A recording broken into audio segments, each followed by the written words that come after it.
Bismillahirrahmanirrahim. Assalamualaikum warahmatullahi wabarakatuh. Anak-anakku yang soleh-solihah, alhamdulillah Allah masih memberikan kesempatan kepada kita untuk bertemu lagi di pembahasan materi tematik. Alhamdulillah kemarin kita sudah melaksanakan penilaian tengah semester ganjil ya, dengan materi pada pada tema 1 dan tema 2. Sekarang anak-anak, kita akan mempelajari tema 3 dan nanti pada semester ini akan diakhiri dengan tema 4. Apa yang akan kita pelajari pada tema 3? Tema 3 pada kelas 3 ini adalah kita belajar tentang benda-benda di sekitarku. Benda-benda di sekitarku. Mungkin kalian sudah membayangkan benda-benda apa saja ya yang berada di sekitarku. Coba tengok kanan kirinya, ada benda apa saja. Kalian bisa menyebutkan masing-masing, tapi tidak perlu direkam, tidak perlu dikirimkan ke US. Cukup di dalam hati saja, atau mungkin bisa juga disebutkan, disaksikan oleh saudara atau orang tuanya yang ada di dekat kalian. Nah, pada tema 3 subtema 1, pembelajaran 1 dan 2 ini kita akan mempelajari apa toh benda itu. Nah, di sini sudah gambarkan bermacam-macam benda yang ada di sekitar kita yang biasa kalian lihat. Ada apa saja ini? Nih, ada ember. Kemudian ada radio. Maaf. Kemudian ada panas api unggun, ini gambar-gambarnya ya. Kemudian ada gambar es. Ada gambar hewan, ini kelinci. Kemudian ada balon, ada minyak goreng, ada cahaya lampu. Balik lagi ke pojok yang sebelah sana, ini ada gambar nada atau suara. Nah, dari gambar-gambar yang sudah usajikan di sini, apakah kalian bisa melihat mana yang disebut benda, mana yang bukan benda? Bisa membedakan? Coba satu-satu kita sebutkan yuk. Ember benda apa bukan? Ember itu benda. Radio? Radio juga benda. Kemudian panas api unggun ini benda apa bukan? Benda apa bukan? Ayo. Bukan benda ya, panas api unggun itu bukan benda. Kemudian kalau es benda apa bukan? Es itu adalah benda. Hewan juga benda. Balon benda. Minyak goreng juga benda. Cahaya lampu nak, benda apa bukan? Iya, bukan benda ya. Kemudian suara. Kalau kalian mendengar suara itu termasuk benda apa bukan? Oh bukan, iya. Jadi dari 9 gambar yang ada di sini, ada yang disebut benda, ada yang bukan benda. Kira-kira dari situ kalian sudah paham belum apa yang dimaksud dengan benda? Kalau belum paham, coba kita lihat di sini. Ya, ternyata benda-benda yang ada di sekitar kita itu adalah sesuatu yang menempati ruang. Jadi menempati tempat tertentu. Ruang itu adalah tempat tertentu. Benda itu pasti berada di tempat tertentu dan mempunyai massa. Di sini ditulis massa gitu ya. Massa itu apa toh? Massa itu adalah berat. Jadi benda yang berada di sekitar kita itu pasti menempati ruang dan mempunyai berat. Coba kita cek lagi, tengok gambar di sebelah yang tadi ya. Ember. Ember itu menempati ruang tidak nak? Iya, ember itu pasti berada di suatu ruang.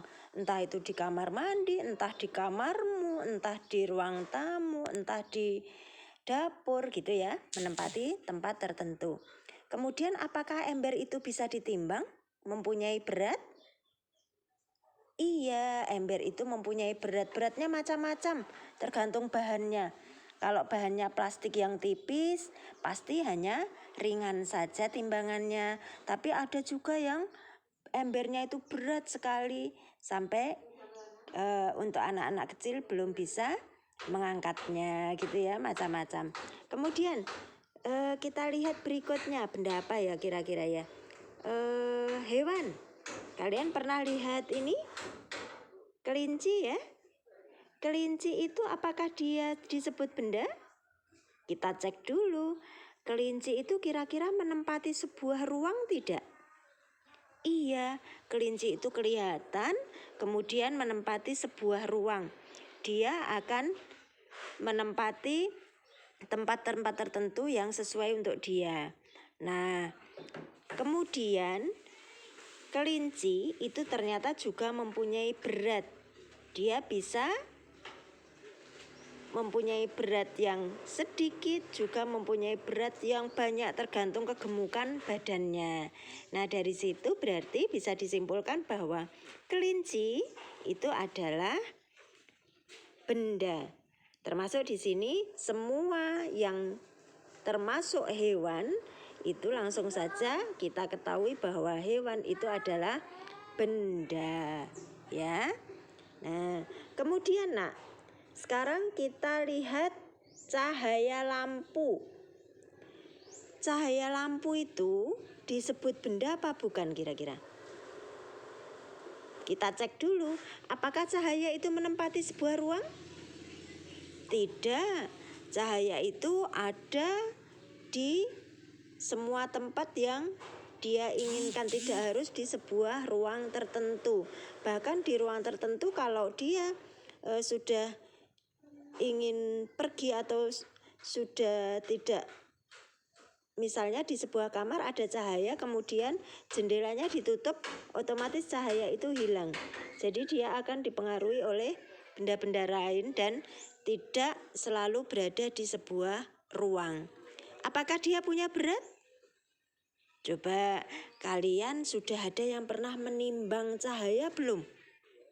Oh belum ya, iya memang cahaya itu tidak bisa ditimbang. Cahaya itu tidak mempunyai berat.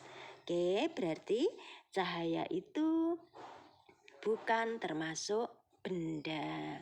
Dari 9 gambar ini yang tidak termasuk benda adalah cahaya, suara, kemudian panas, api, unggun, ya. Jadi itu tadi syarat-syarat sebuah benda itu adalah menempati ruang dan mempunyai berat. Berat bisa ditentukan dengan cara ditimbang. Oke. Nah, sekarang manusia, tumbuhan itu termasuk benda apa bukan? Iya, manusia itu menempati ruang, kemudian bisa ditimbang atau mempunyai massa. Bagaimana dengan tumbuhan? Tumbuhan itu juga menempati ruang, meskipun ruangnya bisa ruang terbuka, di hutan, di sawah, kemudian di kebun gitu ya. Tapi tumbuhan itu pasti menempati ruang. Bisa ditimbang? Bisa. Kalau misalnya pohonnya itu kalian ambil, kemudian ditimbang, dia akan mempunyai berat tertentu. Jadi ternyata tidak hanya hewan, manusia, tumbuhan itu juga termasuk benda. Dan yang ini sudah terjawab tadi ya. Apakah cahaya termasuk benda? Ternyata bukan. Mengapa? Karena cahaya tidak menempati ruang dan juga tidak mempunyai massa atau tidak bisa ditimbang. Bisa difahami nak? Bisa? Oke, yuk sekarang kita lanjut. Benda-benda dapat dikelompokkan berdasarkan sifat fisiknya. Sifat fisik itu adalah sifat yang dapat diamati, dapat dilihat dengan mata kita. Apa ya contohnya sifat fisik benda itu? Nih, sifat fisik benda itu antara lain adalah warnanya, bentuknya, kekuatannya, wujud, ukuran. Itu ya, itu adalah sifat-sifat benda yang biasa untuk mengamati benda-benda di sekitar kita. Contohnya begini ini lihat, kalau sifat fisik berdasarkan ukuran. Ini ada gambar lemari, kemudian apa ya ini ya? Tadi gambar apa ya? Oh, ini ban ini. Iya, ini roda yang sudah dilepas dari mobil. Kemudian ada kursi, ada buku. Nah, benda yang ada di sekitar kita ini mempunyai ukuran. Ada yang besar, ada yang kecil, ada yang panjang, ada yang pendek. Kalau buku ada yang tebal, ada yang tipis. Kalau lemari ada yang tinggi, ada yang pendek, gitu ya. Bisa dipahami nggih? Ya, itu adalah ukuran benda-benda di sekitar kita. Kemudian kalau sifat fisik yang lain, misalnya sifat fisiknya berupa bentuk. Kalian sudah pernah mengenal bentuk kan? Di kelas 1 kita sudah mempelajari berbagai macam bentuk. Nah, itu ternyata bisa untuk mengamati benda-benda di sekitar kita. Ada gambar bola, ada gambar rambu-rambu lalu lintas, kemudian ada gambar papan catur ini. Bentuknya bermacam-macam ternyata ya. Kalau bola itu bentuknya apa? Bulat. Oke. Kemudian kalau jam beker ini ya yang biasa ditaruh di atas meja, ini bentuknya apa ini? Cantik sekali ini. Bentuknya adalah segitiga. Kemudian ini adalah dompet. Dompet yang ditekuk. Ternyata bentuknya apa ini, Nak? Bentuknya adalah segi 4. Ya, karena ada 4 garis yang membentuk benda tersebut. Nah, ini ada papan catur. Papan catur ini bentuknya apa, Nak? Papan catur ini bentuknya juga segi 4. Kemudian ada lukisan, ini bentuknya segi 4 juga. Banyak yang segi 4 ya ternyata ya. Kemudian ini rambu-rambu lalu lintas. Hati-hati, gitu, ini bentuknya apa ini? Bentuknya adalah segitiga. Kemudian yang di sini ada bentuk batu-batuan ini. Batu-batuannya bentuknya tidak beraturan. Bukan segitiga, bukan lingkaran, bukan segi 4 ya ini ya. Ya, jadi ini berbentuk juga tetapi bentuknya tidak beraturan. Itu sifat fisik benda berdasarkan bentuknya. Nah, sekarang yuk kita lihat kalau sifat fisik benda yang didasarkan warna. Kalian sudah belajar warna banyak sekali, sudah menghafalkan warna banyak sekali nggih?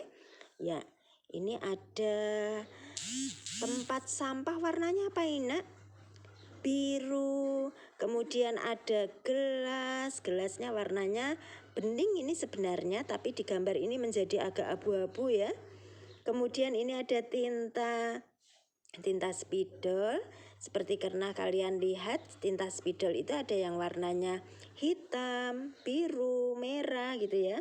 Tapi kalau untuk gambar yang berada di sini warnanya apa? Ungu, iya. Ada pensil.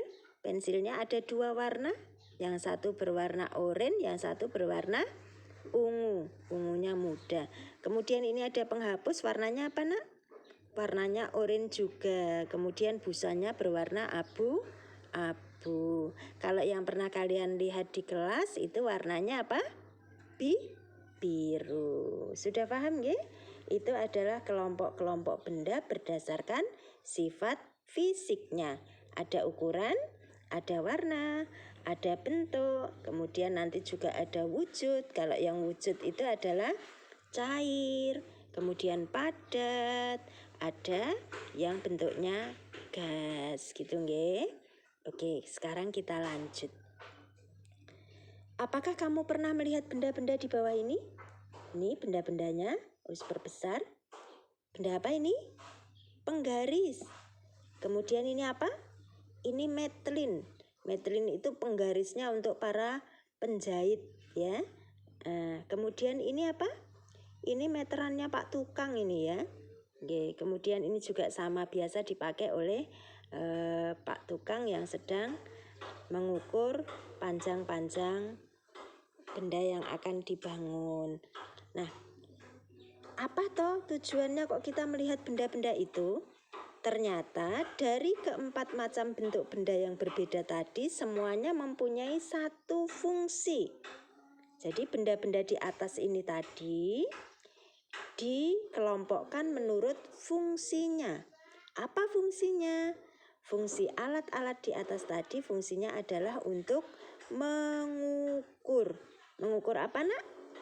Mengukur panjang. Ya, jadi penggaris, metlin, kemudian ini ada meteran Pak Tukang. Itu semuanya adalah alat untuk mengukur panjang.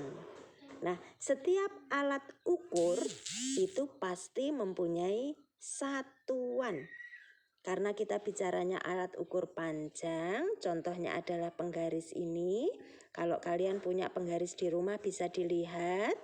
Nah, penggaris kita itu satuannya yang dipakai biasanya adalah sentimeter gitu ya. Yang normal biasanya kalau punya penggaris itu panjangnya 30 cm.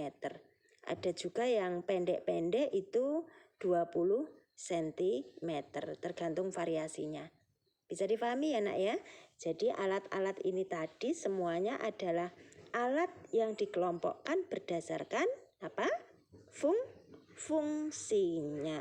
Apa hanya ini saja yang didasarkan pada fungsinya? Tidak, ini baru satu contoh saja.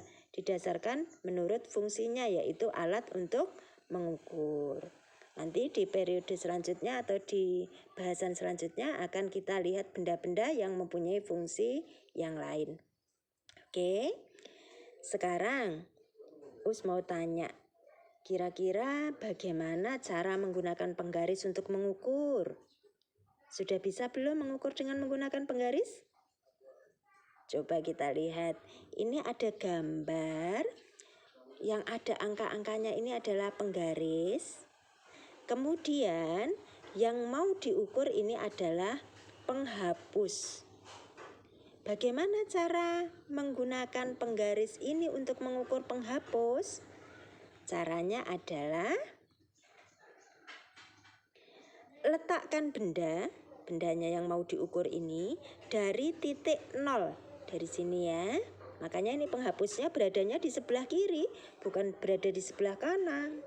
Atau berada di tengah, bukan, melainkan ditaruh tepat di titik 0. Itu mulainya dari situ dulu.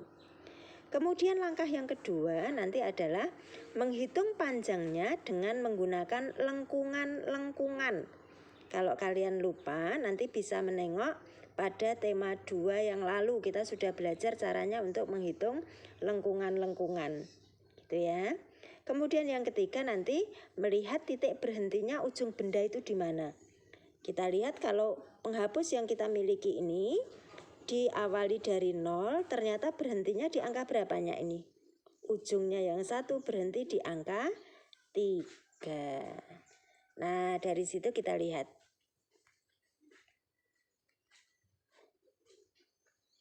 Oke. Ya. Nih, 0-nya. Kemudian lengkungan, yuk kita hitung dari 0 ke 1 itu panjangnya adalah 1. 1 ke 2 panjangnya adalah 1. 2 ke 3 panjangnya adalah 1. Karena bendanya berhenti di angka 3, maka lengkungannya tidak perlu kita lanjutkan lagi, cukup sampai angka 3 saja ya. Nah, kita hitung banyaknya lengkungan ada berapa? 1, 2, 3. Berarti dengan demikian panjang benda tersebut adalah 3 cm. Bisa difahami? Oke, nanti kalian bisa mengulang-ulang lagi video ini biar kalian lebih paham. Oke, sekarang kita lanjut. Nah, ini tugas kalian. Ada beberapa benda yang diukur panjangnya. Ini ada krayon, tapi krayonnya sudah berbeda-beda panjangnya. Mungkin karena ada yang sering dipakai, ada yang jarang dipakai, jadi panjangnya berbeda-beda. Kalian coba tentukan panjang dari alat-alat tulis yang berada di sebelah kiri ini ya. Ada 1, 2, 3, 4, 5 macam. Nanti kalian cukup menuliskan nomor 1 krayon hijau panjangnya berapa.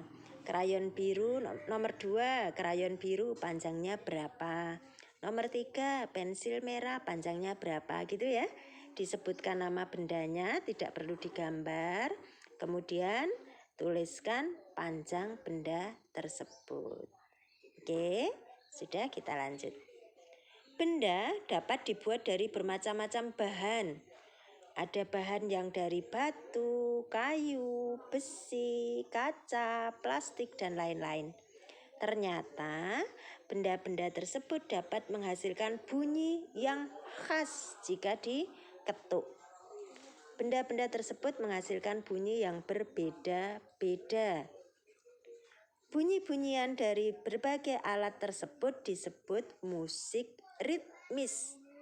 Jadi, pengertian musik ritmis itu adalah alat musik yang tidak bernada.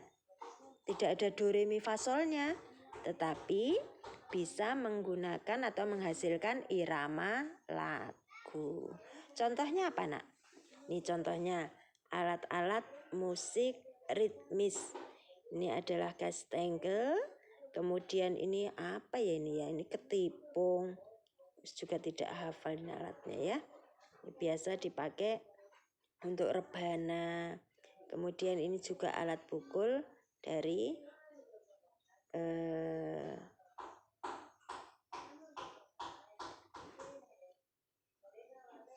ini alat pukul yang biasa dipakai untuk ini kendang dan yang lain-lain, okay?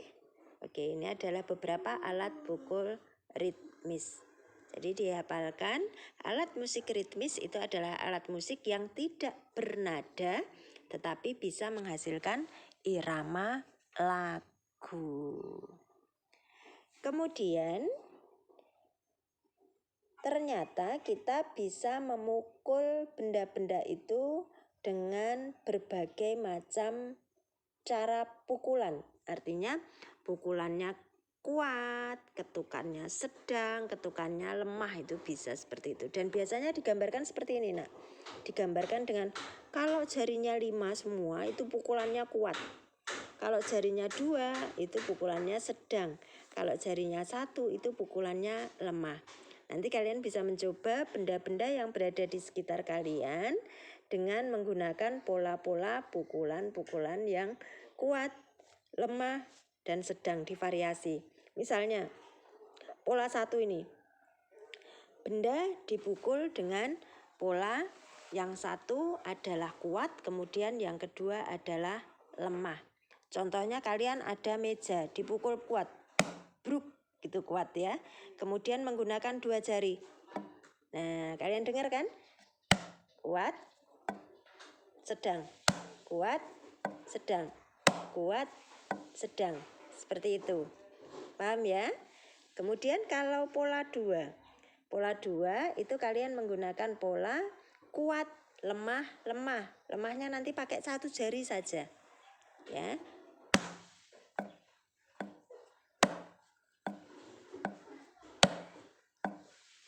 Seperti itu.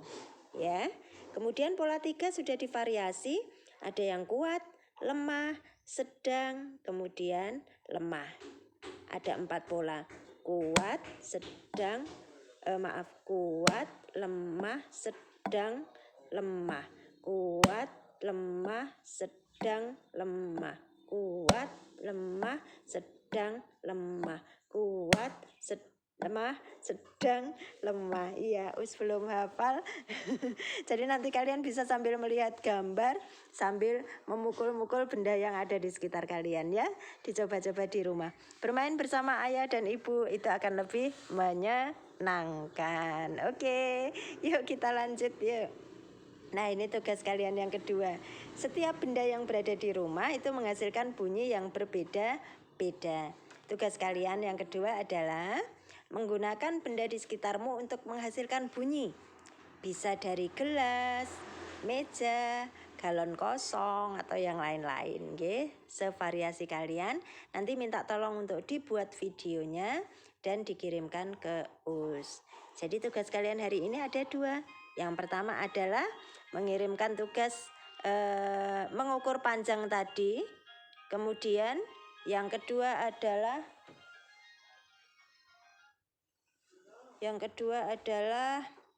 dengan memvideo dari benda-benda bunyi-bunyian yang berada di sekitar kita.